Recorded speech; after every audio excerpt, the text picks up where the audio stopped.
ponte kan Bangladesh ta minister anil to boda pabong numi humni de loi dudi habdi cabinet tuna thon banga tani moina sarkar semini haidana minister ani MLA da taina de moi matam duda minister ani party na to boda loi gina minister makte lai tolabnina MLA tauri dunia su taina adu mak tau se habe ki wadi da te to boda bu khallo haben da aduni praja moi cabinet da lai khiba minister sing duna moi do mu pothara ga anouba mu frame moi gi phai ha be yauraga di MLA sing du da mu yengan ba da kaisu kaidi sinep sing dok sin se maram di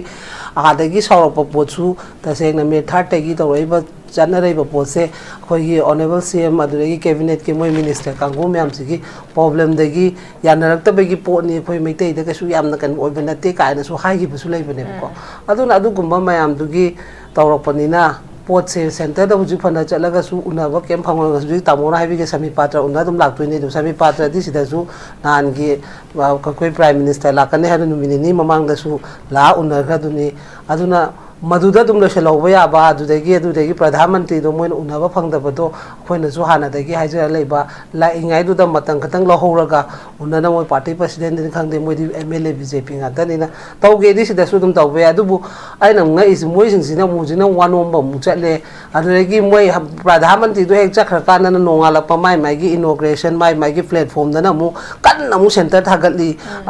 haibidi moi na ngangjeri ba se tamo ko moi masen da gyan men anta ta de ba adu na mu center na to isi yung pradhan mantri la haram mi manung gi thin du khangu ka ne ngang gi ba moi na ngasi na mu akhoi gi situation hai ru ni wai da mu sikari no moi khali wa khan mem se aduna yam na moi se ngang ga su ko moi da ngang nge na sau ba ai na hadi ngang thoi ba pot khudi mak to ngasi me kai no do September 13 ni la ami do ngasi October 5 ni ha numit kun ni phadri ba adai tu da moi na lai ngai gi tu gi next din adu dai gi tor pa moi gi inauguration matam da khoi gi thongju kendra gi na ngang ba adu dai gi khoi former chief minister na ngang gi ba adu me am do mu loi hai re hujina mu ngarang na mu adu gi huji gi oi ba situation national highway ka adu mar kha phongdu ngum to ne na mo arma na mu hai re kari no ba moi logic se praja si bu moi khali si bu kari da oina uru robono adune si discussion tawre sumaina mo hairo ni mo yenga magana mo sawningam to ni da mo khoi de mo moina haido ado akhoina haris di noina nasana ngang ni ba noi gi commitment du bo ngam na chatli braba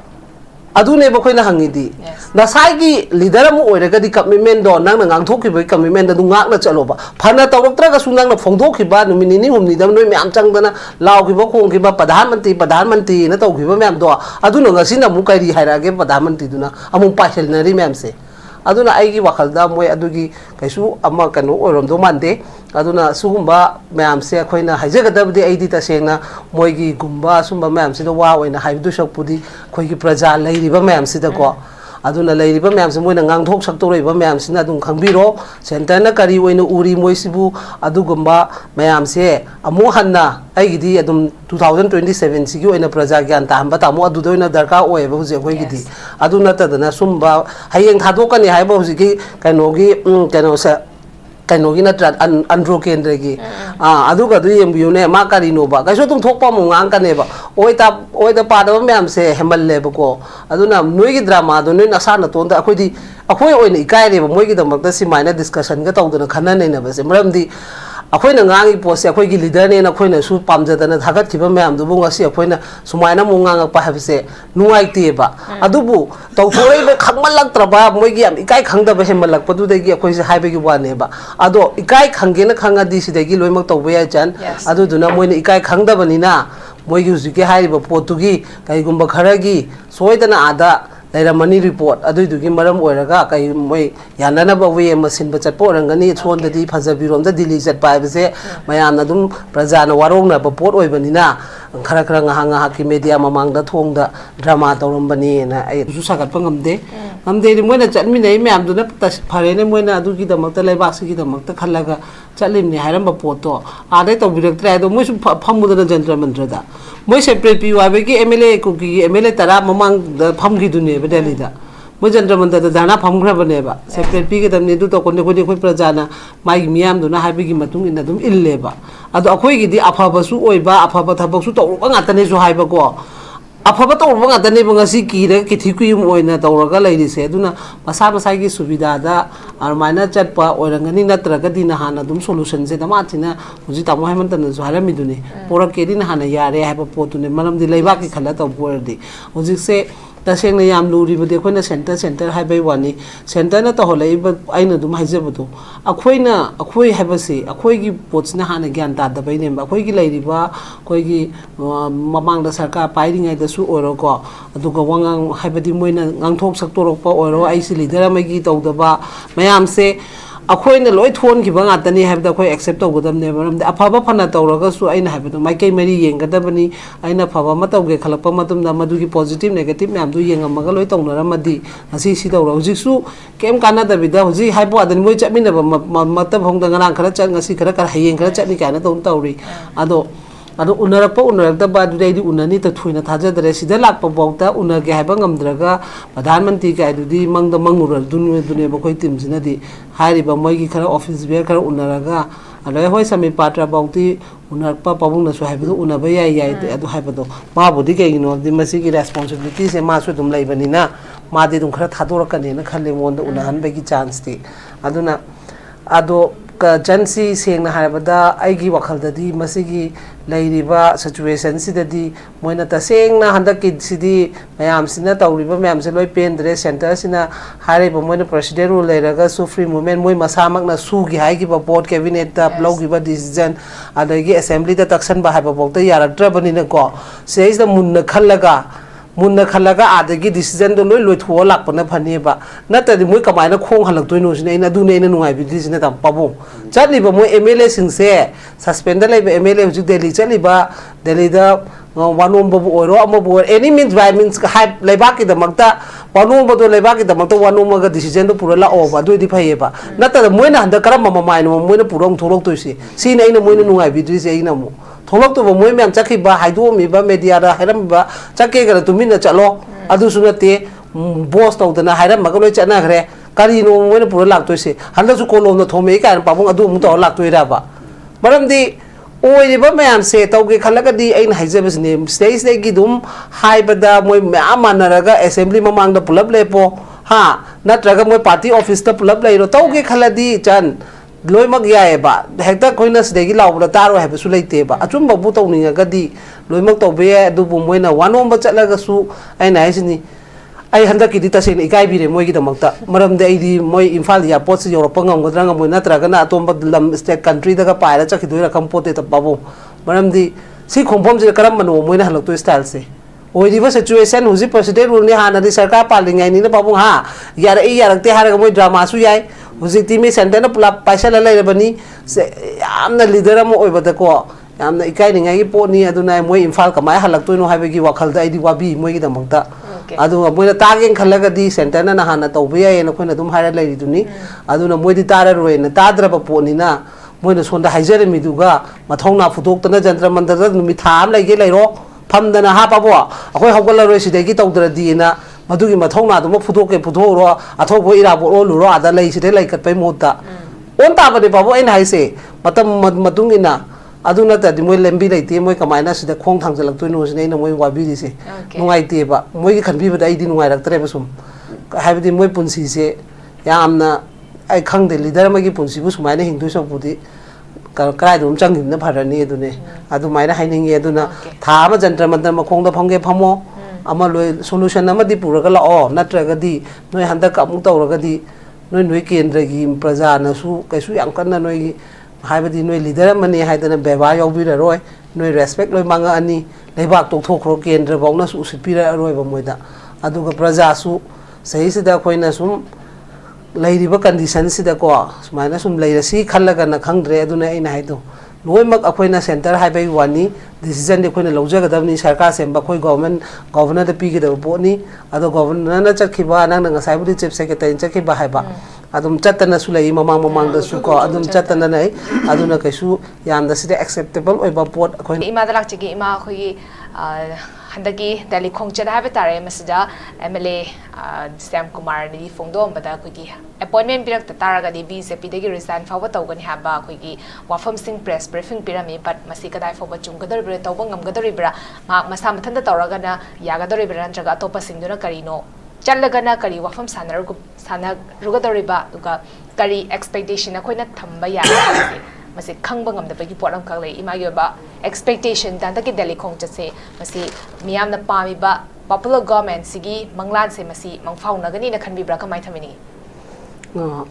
aham maktada khoi window tv bu yingba baza kun mutu khoram jari aduga masi ki panel de sunu phamdire ba koi pabu amusung tamo pham dasu jan masi taseng na harabada ai gi wakhal dadi moi sarkar semba khopa ama magi amta oram du mande handak assembly da thokiba thodok adudagi khoigi kanona khoi pabu ojoina ga taul thaba laidana ko hojik se sengna the assembly have a board se mandir gumba mani ko mandir du da mot pot ama torpa adudagi moi opposition gi president ga RTI ga tha khar bane ba madu matang do compulsory center da report le ramane ba adu gumbagi khara moi se haijeru ba haibadi soira bani na ko adu mo mayam du gi kenu to gi mali aduga taseng na moina sarkar gi oina khanba taraga di sida governor da moi MLA kunthra khangna koina handa ki sudum hare lakpa adu koi gi kanu se leader sina si orani pawong na so habi hi to si orani si torani haraga sida dum lotion beya ba pone ma sidi moi gi asoi arak mayam du gi kai gum khara men ba khot pa chat po rangani maramdi hai ba pochina to holak pa sida ikai ningai gi poti oi bani na ko aduna aigi wakhal ni ko aduna dum bagi pota khoi suna kande isu se amna sakala khidar ngai da moi hana cheloraga malan bagi moi de malalaga sudum leidana aduna malan bagi style ni duna moi gi oibadi ta sengna masi taw holiba pot city sengna me 2023 taw da khoi gi cabinet ki khoi gi minister train thoiduna thon ba thodong atane ba MLA singdi sengna ha ba moi table thin ba khaki wani assembly da sunatra aduna cabinet na loki decision me am duna ngasi sigi phibam se oida imnina moi gi chawba adu da ina mo haini na moi cabinet da laikhiba minister singduna moi do mu potharaga anoba mu frame moi gi phai haiba yauraga di MLA singduda mu yengan bada ka su kaidi sinep singdok sinjin se maramdi adagi sawrapa pochu ta sengna me third tagi tawaiba janare ba pose khoi gi honorable CM aduregi cabinet ki moi minister kangu myam sigi problem dagi yanarak ta bagi po ni khoi meitei da ka su yamna kan oibana te ka na su hai gi busu leibane ko aduna adu gumba mayam dugi tawrapanina pot se center da huji phana chalaga su unaba kem phangwa su tamora habi ke sami patra una dum laktoi ne sami patra di sida su nan gi koi prime minister la kan hanu minini mamang da su la unar ga duni aduna maduda dum lo shelo ya ba adudagi pradhan mantri do moin unaba phangda bado khoina su hana dagi haijara leiba la ingai du da matang khatang lo horaga unana moi party president ni khangde moi di MLA BJP nga tani na tawge di sida su dum tawbe adubu aina nga is moi sing sina mu jina wanom ba mu chatle adudagi moi pradhan mantri do ek chakhra kana na nongala pa mai gi inauguration mai gi platform da na mu kan na mu center thagatli haibidi moi na ngangjari ba se tamo ko moi masen da gyan men anta ta de ba adu da mu center na to isi yung pradhan mantri la haram mi manung gi thin du khangu ka ni ngang gi ba moi na ngasi na mu akhoi gi situation hai ru ni wai tamo sikari no moi khali wakhan mem se aduna yam na moi se ngang ga su ko moi da ngang nge na sauba aina habdi ngang thoi ba pot khudi mak to ngasi me kai no do September 13 ni la ami do ngasi October 5 ni ha numit kun ni phadri ba adai tu da moi na lai ngai gi tu gi next din adu regi tor pa moi gi inauguration matam da khoi gi thongju kendra gi na ngang ba adu regi khoi former chief minister na ngang gi ba adu me ando mu loi hai re hujina mu ngarang na mu adu gi huji gi ori ba situation national highway ka adu mar kha phongdu ngum to ne na mo arma na mu hai re kari no ba moi logic se praja si bu moi khali si bu kari da oina uru robno adune sigi discussion tawre sumana mo hairo ni mo yenga magana mo sawningam do ni da mo khoi de mo moina haido ado akhoina hais di noina nasana ngang ni ba noi gi commitment du bo ngam na chatli braba adune ba khoina hangi di nasai gi leader mo oira ga di commitment do nang na ngang thok ki ba commitment da du ngak na chalo ba phana tawra ga sunang na phongdok ki ba no minini humni da noi me am chang dana law ki ba khong ki ba pradhan mantri na taw ki ba mem do aduna ngasi na mu kai ri haira ge pradhan mantri du na amung paisel na ri mem se aduna ai gi wakhal da moi adugi kaisu amma kanu orom do mande aduna sugumba mayam se khoina haijagadabdi aidi tasengna moigi gumba sumba mayam sida wa oina haidu sakpudi khoigi praja leiriba mayam sida ko aduna leiriba mayam se moina ngangthok saktoriba mayam sina dum khangbiro center na kari oina uri moisibu adugumba mayam se amu hanna aigidi adum 2027 sigi oina praja gyan tamba tamu adu doina darka oeba huje khoigidi aduna tadana sumba hayeng thadokani haiba hujiki kainogi kaino sa kainogi natra andro kendregi aduga du yembiune ma karino ba kaiso tum thokpa mu ngang kaneba oida padaba myam se hemalle bako aduna noigi drama do noi nasana tonda akhodi akhoi oina ikaireba moigi damakta simaina discussion ga tawduna khana nei na base maramdi akhoi ngangi pose akhoi gi leader ne na khoi na su pamjadana thagat thiba myam du bunga si akhoi na sumaina mu ngang pa habse nuai teba adubu tawthorei be khangmalak traba moigi am ikai khangda ba hemalak padu degi akhoi se haibe gi wane ba ado ikai khangge na khanga di sidegi loimak tawbe ya chan adu duna moina ikai khangda banina moigi usike haiba potugi kai gumba kharagi soidana ada Mani report adu dugi maram oiraga kai moi yanana ba we masin ba chatpo rangani chonda di phajabirom da dili chat pa bse mayamna dum prajana warongna ba pot oibanina khara khara nga hanga hakki media mamang da thongda drama tawrambani na ai dumaina haijege okay khogi chaliba khongse karigumba expectation amata thambaya da bhai tare mamang da chat khraga koi karimta kana dana dumak laki ba dugi film da dumak ta kadra ha wafum ni magi wafum se ani loishilapa conclusion point ai ima Sujata da lakchege ozana sam phajana su thambi gre ba hosiki laiba pose ina loishilak ba dang janing ba se koi ngasi topic da su yaraga le ba koi go to Delhi scheme for leaders koi Delhi da chaliba koi gi go to Delhi gi khongchat hai tare toina chaliba se masina chaliba si leaders ki damak ta koi wanom ba chalibra habni ozana su thambi gi bai bitare koi leader gi che na balari ba man leader oi tara ga ei yaw roi habi gi pot atuki medi political crisis semenung da lei bane adu tara ga di chaliba khongse se koi gi mama da chakki ba mana leaders gi wanom ba chat pa oi ga dori bra kamai thamini ima moi ki pamja be ki dum chatana su la abduni dil hanjana hayu dana su kana dre moina Delhi chapadabu tasengna laiba ke khala ga di koi gi ta kanogi khoi separate alaibe MLA taradi jantra mantra do phamdana tawri duni ba ado khoi de dum badu natabani na masa masai gi subida da yenga chatpani na adu gum be suju sagat pangamde amde moina chatmi nei me amdu na phare ne moina adu gi damakta laiba si gi damakta khalaga chalim ni haram ba poto ade to biraktra do moi su phamudana jantra mantra da moi separate pi wa be gi MLA ku gi MLA tara mamang pham gi duni ba Delhi da Mujandra Manda the Dana Pamgrabneva, separate pig them to talk on the Prajana, Mike Miam do not have big matung in the Dum Illeba. At the Akoigi, the Apabasu Oiba, Apabatabasu, Atanesu Hybago. Apabato at the neighbor Siki, the Kitikum or in the Toraga lady said, Duna, Masaba Sagi Subidada, Armana Chatpa, or Ranganina Tragadina Hana, Dum Solutions, the Martina, Mujita Mohammed and Zuharamidune, Pora Kedin Hana Yare, have a port to the Madame de Levaki Kalata of Wordy. Was it say? Taseng na yam luri ba de khoi center haibai wani center na to holai ba aina dum haijabado akhoi na akhoi habase akhoi gi pots na hana gyan ta da bai ne ba akhoi gi lairi ba khoi gi mamang da sarkar pairi ngai da su oro ko aduga wangang haibadi moina ngangthok sak torok pa oro ai si leader ma gi tawda ba mayam se akhoi na loi thon ki banga tani habda khoi accept to godam ne baram da afaba phana tawraga su aina habdo mai kai mari yenga bani aina phaba ma tawge khalakpa matum da madu gi positive negative nam du yenga maga loi tawna ramadi asi si tawra hujik su kem kana da bida huji haibo adan moi chamina ba matab hong da ngang khara chang asi khara kar hayeng khara chani kana tawm tawri ado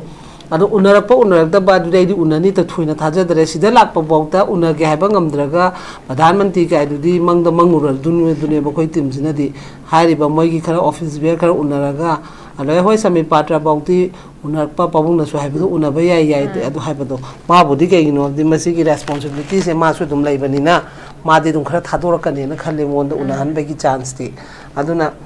ado ka jansi sengna harabada aigi wakaldadi masigi lairiba situation sidadi moina tasengna handaki sidi mayam sina tawriba mayam se loi pendre center sina hariba moina president ru leiraga su free movement moi masamak na su gi haigi ba board cabinet ta blogi ba decision adagi assembly da taksan ba haiba bokta yaradra banina ko says the munna khalaga adagi decision do loi thua lakpana phaniba natadi moi kamaina khong halak toino sine ina du ne nungai bi disina tam pabo chatliba moi MLA singse suspend laiba MLA hujik Delhi chaliba Delhi da ꯋꯥꯅꯣꯝꯕꯕꯨ ꯑꯣꯏꯔꯣ ꯑꯃꯕꯨ ꯑꯣꯏꯔꯣ ꯑꯦꯅꯤ means ꯕꯥꯏ means ꯂꯩꯕꯥꯛꯀꯤꯗꯃꯛꯇ ꯋꯥꯅꯣꯝꯕꯗꯣ ꯂꯩꯕꯥꯛꯀꯤꯗꯃꯛꯇ ꯋꯥꯅꯣꯝꯃꯒ ꯗꯤꯁꯤꯖꯟꯗꯣ ꯄꯨꯔ ꯂꯥꯛꯑꯣꯕ ꯑꯗꯨꯏꯗꯤ ꯐꯩꯌꯦꯕ ꯅꯠꯇ꯭ꯔꯒ ꯃꯣꯏꯅ ꯍꯟꯗꯛ ꯀꯔꯝꯕ ꯃꯃꯥꯏꯅꯣ ꯃꯣꯏꯅ ꯄꯨꯔ ꯑꯃꯨꯛ ꯊꯣꯛꯂꯛꯇꯣꯏꯁꯦ ꯁꯤꯅ ꯑꯩꯅ ꯃꯣꯏꯅ ꯅꯨꯡꯉꯥꯏꯕꯤꯗ꯭ꯔꯤꯁꯦ ꯑꯩꯅ ꯑꯃꯨꯛ ꯊꯣꯛꯂꯛꯇꯣꯏꯕ ꯃꯣꯏ ꯃꯌꯥꯝ ꯆꯠꯈꯤꯕ ꯍꯥꯏꯗꯣꯛꯑꯝꯃꯤꯕ ꯃꯦꯗꯤꯌꯥꯗ ꯍꯥꯏꯔꯝꯃꯤꯕ ꯆꯠꯀꯦꯒꯅ ꯇꯨꯃꯤꯟꯅ ꯆꯠꯂꯣ ꯑꯗꯨꯁꯨ ꯅꯠꯇꯦ ꯕꯣꯁ ꯇꯧꯗꯅ ꯍꯥꯏꯔꯝꯃꯒ ꯂꯣꯏ ꯆꯠꯅꯈ꯭ꯔꯦ ꯀꯔꯤꯅꯣ ꯃꯣꯏꯅ ꯄꯨꯔ ꯂꯥꯛꯇꯣꯏꯁꯦ ꯍꯟꯗꯛꯁꯨ ꯀꯣꯂꯣꯝꯗ ꯊꯣꯝꯃꯛꯏ ꯀꯥꯏꯅ ꯄꯥꯕꯨꯡ ꯑꯗꯨ ꯑꯃꯨꯛ ꯇꯧꯔ ꯂꯥꯛꯇꯣꯏꯔꯕ ꯃꯔꯝꯗꯤ ꯑꯣꯏꯔꯤꯕ ꯃꯌꯥꯝꯁꯦ ꯇꯧꯒꯦ ꯈꯜꯂꯒꯗꯤ ꯑꯩꯅ ꯍꯥꯏꯖꯕꯁꯤꯅꯦ ꯁꯤꯗꯩꯁꯤꯗꯒꯤ ꯑꯗꯨꯝ ꯍꯥꯏꯕꯗ ꯃꯣꯏ ꯃꯌꯥꯝ ꯃꯥꯟꯅꯔꯒ ꯑꯦꯁꯦꯝꯕ꯭ꯂꯤ ꯃꯃꯥꯡꯗ ꯄꯨꯂꯞ ꯂꯦꯞꯄꯣ ꯍꯥ ꯅꯠꯇ꯭ꯔꯒ ꯃꯣꯏ ꯄꯥꯔꯇꯤ ꯑꯣꯐꯤꯁꯇ ꯄꯨꯂꯞ ꯂꯩꯔꯣ ꯇꯧꯒꯦ ꯈꯜꯂꯗꯤ ꯆꯟ ꯂꯣꯏꯅꯃꯛ ꯌꯥꯏꯑꯕ ꯍꯦꯛꯇ ꯑꯩꯈꯣꯏꯅ ꯁꯤꯗꯒꯤ ꯂꯥꯎꯕꯗ ꯇꯥꯔꯣꯏ ꯍꯥꯏꯕꯁꯨ ꯂꯩꯇꯦꯕ ꯑꯆꯨꯝꯕꯕꯨ ꯇꯧꯅꯤꯡꯉꯒꯗꯤ ꯂꯣꯏꯅꯃꯛ ꯇꯧꯕ ꯌꯥꯏ ꯑꯗꯨꯕꯨ ꯃꯣꯏꯅ ꯋꯥꯅꯣꯝꯕ ꯆꯠꯂꯒꯁꯨ ꯑꯩꯅ ꯍꯥꯏꯁꯤꯅꯤ ꯑꯩ ꯍꯟꯗꯛꯀꯤꯗꯤ ꯇꯁꯦꯡꯅ ꯏꯀꯥꯏꯕꯤꯔꯦ ꯃꯣꯏꯒꯤꯗꯃꯛꯇ ꯃꯔꯝꯗꯤ ꯑꯩꯗꯤ ꯃꯣꯏ ꯏꯝꯐꯥꯜ ꯏꯌꯥꯔꯄꯣꯔꯠꯁꯤ ꯌꯧꯔꯛꯄ ꯉꯝꯒꯗ꯭ꯔꯥ ꯉꯝꯃꯣꯏ ꯅꯠꯇ꯭ꯔꯒꯅ ꯑꯇꯣꯞꯄ ꯂꯝ ꯁ꯭ꯇꯦꯠ ꯀꯟꯇ꯭ꯔꯤꯗꯒ ꯄꯥꯏꯔ ꯆꯠꯈꯤꯗꯣꯏꯔꯥ ꯈꯪꯄꯣꯠꯇꯦ ꯄꯥꯕꯨꯡ ꯃꯔꯝꯗꯤ ꯁꯤ ꯈꯣꯡꯐꯝꯁꯤꯗ ꯀꯔꯝꯕꯅꯣ ꯃꯣꯏꯅ ꯍꯜꯂꯛꯇꯣꯏ ꯁ꯭ꯇꯥꯏꯜꯁꯦ ꯑꯣꯏꯔꯤꯕ ꯁꯤꯆꯨꯋꯦꯁꯟ ꯍꯧꯖꯤꯛ ꯄ꯭ꯔꯁꯤꯗꯦꯟ ꯔꯨꯜꯅꯤ ꯍꯥꯟꯅꯗꯤ ꯁꯔꯀꯥꯔ ꯄꯥꯜꯂꯤꯉꯩꯅꯤꯅ ꯄꯥꯕꯨꯡ ꯍꯥ ꯌꯥꯔꯛꯏ ꯌꯥꯔꯛꯇꯦ ꯍꯥꯏꯔꯒ ꯃꯣꯏ ꯗ꯭ꯔꯃꯥꯁꯨ ꯌꯥꯏ ꯍꯧꯖꯤꯛꯇꯤ ꯃꯤ ꯁꯦꯟꯇꯔꯅ ꯄꯨꯂꯞ ꯄꯥꯏꯁꯜꯂ ꯂꯩꯔꯕꯅꯤ ꯌꯥꯝꯅ ꯂꯤꯗꯔ ꯑꯃ ꯑꯣꯏꯕꯗꯀꯣ ꯌꯥꯝꯅ ꯏꯀꯥꯏꯅꯤꯡꯉꯥꯏꯒꯤ ꯄꯣꯠꯅꯤ ꯑꯗꯨꯅ ꯃꯣꯏ ꯏꯝꯐꯥꯜ ꯀꯃꯥꯏꯅ ꯍꯜꯂꯛꯇꯣꯏꯅꯣ ꯍꯥꯏꯕꯒꯤ ꯋꯥꯈꯜꯗ ꯑꯩꯗꯤ ꯋꯥꯕꯤ ꯃꯣꯏꯒꯤꯗꯃꯛꯇ ꯑꯗꯨꯒ ꯃꯣꯏꯅ ꯇꯥꯒꯦꯅ ꯈꯜꯂꯒꯗꯤ ꯁꯦꯟꯇꯔꯅ ꯅꯍꯥꯟꯅ ꯇꯧꯕ ꯌꯥꯏꯌꯦꯅ ꯑꯩꯈꯣꯏꯅ ꯑꯗꯨꯝ ꯍꯥꯏꯔ ꯂꯩꯔꯤꯗꯨꯅꯤ ꯑꯗꯨꯅ ꯃꯣꯏꯗꯤ ꯇꯥꯔꯔꯣꯏꯅ ꯇꯥꯗ꯭ꯔꯕ ꯄꯣꯠꯅꯤꯅ ꯃꯣꯏꯅ ꯁꯣꯝꯗ ꯍꯥꯏꯖꯔꯝꯃꯤꯗꯨꯒ ꯃꯊꯧꯅꯥ ꯐꯨꯗꯣꯛꯇꯅ ꯖꯟꯇ꯭ꯔ ꯃꯟꯇ꯭ꯔꯗ ꯅꯨꯃꯤꯠ ꯊꯥ ꯑꯃ ꯂꯩꯒꯦ ꯂꯩꯔꯣ ꯐꯝꯗꯅ ꯍꯥꯞꯄꯕꯣ ꯑꯩꯈꯣꯏ ꯍꯧꯒꯠꯂꯔꯣꯏ ꯁꯤꯗꯒꯤ ꯇꯧꯗ꯭ꯔꯗꯤꯅ ꯃꯗꯨꯒꯤ ꯃꯊꯧꯅꯥꯗꯨꯃ ꯐꯨꯗꯣꯛꯀꯦ ꯐꯨꯗꯣꯛꯎꯔꯣ ꯑꯊꯧꯕ ꯏꯔꯥꯕꯣꯠ ꯑꯣꯜꯂꯨꯔꯣ ꯑꯗ ꯂꯩ ꯁꯤꯗꯩ ꯂꯩꯈꯠꯄꯩ ꯃꯍꯨꯠꯇ ꯑꯣꯟ ꯇꯥꯕꯅꯦ ꯄꯥꯕꯨꯡ ꯑꯩꯅ ꯍꯥꯏꯁꯦ ꯃꯇꯝ ꯃꯇꯨꯡ ꯏꯟꯅ ꯑꯗꯨ ꯅꯠꯇ꯭ꯔꯗꯤ ꯃꯣꯏ ꯂꯝꯕꯤ ꯂꯩꯇꯦ ꯃꯣꯏ ꯀꯃꯥꯏꯅ ꯁꯤꯗ ꯈꯣꯡ ꯊꯥꯡꯖꯜꯂꯛꯇꯣꯏꯅꯣ ꯁꯤꯅ ꯑꯩꯅ ꯃꯣꯏ ꯋꯥꯕꯤꯔꯤꯁꯦ ꯅꯨꯡꯉꯥꯏꯇꯦꯕ ꯃꯣꯏꯒꯤ ꯈꯟꯕꯤꯕꯗ ꯑꯩꯗꯤ ꯅꯨꯡꯉꯥꯏꯔꯛꯇ꯭ꯔꯦꯕ ꯁꯨꯝ ꯍꯥꯏꯕꯗꯤ ꯃꯣꯏ ꯄꯨꯟꯁꯤꯁꯦ ꯌꯥꯝꯅ ꯑꯩ ꯈꯪꯗꯦ ꯂꯤꯗꯔ ꯑꯃꯒꯤ ꯄꯨꯟꯁꯤꯕꯨ ꯁꯨꯃꯥꯏꯅ ꯍꯤꯡꯗꯣꯏ ꯁꯔꯨꯛꯄꯨꯗꯤ ꯀꯗꯥꯏꯗ ꯆꯪꯈꯤꯕꯅ ꯐꯔꯅꯤ ꯑꯗꯨꯅꯦ ꯑꯗꯨꯃꯥꯏꯅ ꯍꯥꯏꯅꯤꯡꯉꯤ ꯑꯗꯨꯅ ꯊꯥ ꯑꯃ ꯖꯟꯇ꯭ꯔ ꯃꯟꯇ꯭ꯔ ꯃꯈꯣꯡꯗ ꯐꯝꯒꯦ ꯐꯝꯃꯣ ꯑꯃ ꯂꯣꯏ ꯁꯣꯂꯨꯁꯟ ꯑꯃꯗꯤ ꯄꯨꯔꯒ ꯂꯥꯛꯑꯣ ꯅꯠꯇ꯭ꯔꯒꯗꯤ ꯅꯣꯏ ꯍꯟꯗꯛ ꯑꯃꯨꯛ ꯇꯧꯔꯒꯗꯤ ꯅꯣꯏ ꯀꯦꯟꯗ꯭ꯔꯒꯤ ꯄ꯭ꯔꯖꯥꯅꯁꯨ ꯀꯩꯁꯨ ꯌꯥꯝ ꯀꯟꯅ ꯅꯣꯏꯒꯤ ꯍꯥꯏꯕꯗꯤ ꯅꯣꯏ ꯂꯤꯗꯔ ꯑꯃꯅꯤ ꯍꯥꯏꯗꯅ ꯕꯦꯕꯥꯔ ꯌꯥꯎꯕꯤꯔꯔꯣꯏ ꯅꯣꯏ ꯔꯦꯁꯄꯦꯛ ꯂꯣꯏ ꯃꯥꯡꯉꯛꯑꯅꯤ ꯂꯩꯕꯥꯛ ꯇꯣꯛꯊꯣꯛꯈ꯭ꯔꯣ ꯀꯦꯟꯗ꯭ꯔꯐꯧꯅꯁꯨ ꯎꯁꯤꯠꯄꯤꯔꯛꯑꯔꯣꯏꯕ ꯃꯣꯏꯗ ꯑꯗꯨꯒ ꯄ꯭ꯔꯖꯥꯁꯨ ꯆꯍꯤꯁꯤꯗ ꯑꯩꯈꯣꯏꯅ ꯁꯨꯝ ꯂꯩꯔꯤꯕ ꯀꯟꯗꯤꯁꯟꯁꯤꯗꯀꯣ ꯁꯨꯃꯥꯏꯅ ꯁꯨꯝ ꯂꯩꯔꯁꯤ ꯈꯜꯂꯒꯅ ꯈꯪꯗ꯭ꯔꯦ ꯑꯗꯨꯅ ꯑꯩꯅ ꯍꯥꯏꯗꯣ ꯂꯣꯏꯅꯃꯛ ꯑꯩꯈꯣꯏꯅ ꯁꯦꯟꯇꯔ ꯍꯥꯏꯕꯒꯤ ꯋꯥꯅꯤ ꯗꯤꯁꯤꯖꯟꯗꯤ ꯑꯩꯈꯣꯏꯅ ꯂꯧꯖꯒꯗꯕꯅꯤ ꯁꯔꯀꯥꯔ ꯁꯦꯝꯕ ꯑꯩꯈꯣꯏ ꯒꯣꯚꯔꯅꯔꯗ ꯄꯤꯒꯗꯕ ꯄꯣꯠꯅꯤ ꯑꯗꯣ ꯒꯣꯚꯔꯅꯔꯅ ꯆꯠꯈꯤꯕ ꯅꯪꯅ ꯉꯁꯥꯏꯕꯨꯗꯤ ꯆꯤꯞ ꯁꯦꯀ꯭ꯔꯦꯇꯔꯤꯅ ꯆꯠꯈꯤꯕ ꯍꯥꯏꯕ ꯑꯗꯨꯝ ꯆꯠꯇꯅꯁꯨ ꯂꯩ ꯃꯃꯥꯡꯗꯁꯨ ꯀꯣ ꯑꯗꯨꯝ ꯆꯠꯇꯅ ꯂꯩ ꯑꯗꯨꯅ ꯀꯩꯁꯨ ꯌꯥꯝꯅ ꯁꯤꯗ ꯑꯦꯛꯁꯦꯞꯇꯦꯕꯜ ꯑꯣꯏꯕ ꯄꯣꯠ ꯑꯩꯈꯣꯏꯅ ꯌꯥꯝꯅ ꯊꯥꯖꯕ ꯌꯥꯕ ꯄꯣꯠ ꯑꯝꯇ ꯂꯩꯇꯦ ꯑꯗꯣ ꯇꯧꯒꯦ ꯈꯜꯂꯒꯅ ꯏꯔꯥꯕꯣꯠ ꯇꯧꯅ ꯐꯣꯡꯗꯣꯛꯄꯤꯔꯝꯃꯣ ꯑꯗꯨꯅꯦ ꯑꯗ ꯖꯟꯇ꯭ꯔ ꯃꯟꯇ꯭ꯔꯗ ꯐꯝꯃꯒ ꯂꯩꯕꯥꯛꯀꯤꯗꯃꯛꯇ ꯀꯩꯅꯣ ꯕꯪꯒ꯭ꯂꯥꯗꯦꯁꯇ ꯃꯤꯅꯤꯁꯇꯔ ꯑꯅꯤ ꯇꯧꯕꯗ ꯄꯥꯕꯨꯡ ꯅꯨꯃꯤꯠ ꯍꯨꯝꯅꯤꯗ ꯂꯣꯏꯗꯨꯗꯤ ꯍꯥꯏꯕꯗꯤ ꯀꯦꯕꯤꯅꯦꯠꯇꯨꯅ ꯊꯣꯟꯕ ꯉꯥꯛꯇꯅꯤ ꯃꯣꯏꯅ ꯁꯔꯀꯥꯔ ꯁꯦꯝꯃꯤꯅꯤ ꯍꯥꯏꯗꯅ ꯃꯤꯅꯤꯁꯇꯔ ꯑꯅꯤ ꯑꯦꯝ ꯑꯦꯜ ꯑꯦꯗ ꯇꯥꯏꯅꯗꯦ ꯃꯣꯏ ꯃꯇꯝꯗꯨꯗ ꯃꯤꯅꯤꯁꯇꯔ ꯑꯅꯤ ꯄꯥꯝꯇꯤꯡꯅ ꯇꯧꯕꯗ ꯂꯣꯏꯈꯤꯗꯣꯏꯅꯤ ꯃꯤꯅꯤꯁꯇꯔꯃꯛꯇꯤ ꯂꯩꯇ꯭ꯔꯕꯅꯤꯅ ꯑꯦꯝ ꯑꯦꯜ ꯑꯦ ꯇꯧꯔꯤꯗꯨꯅꯦꯕ ꯑꯗꯨꯃꯛ ꯇꯧꯁꯦ ꯍꯥꯏꯕꯒꯤ ꯋꯥꯗꯤ ꯅꯠꯇꯦ ꯇꯧꯕꯗꯕꯨ ꯈꯜꯂꯣ ꯍꯥꯏꯕꯅꯤꯗ ꯋꯥꯈꯜꯗꯣ ꯑꯗꯨꯅ ꯄ꯭ꯔꯖꯥ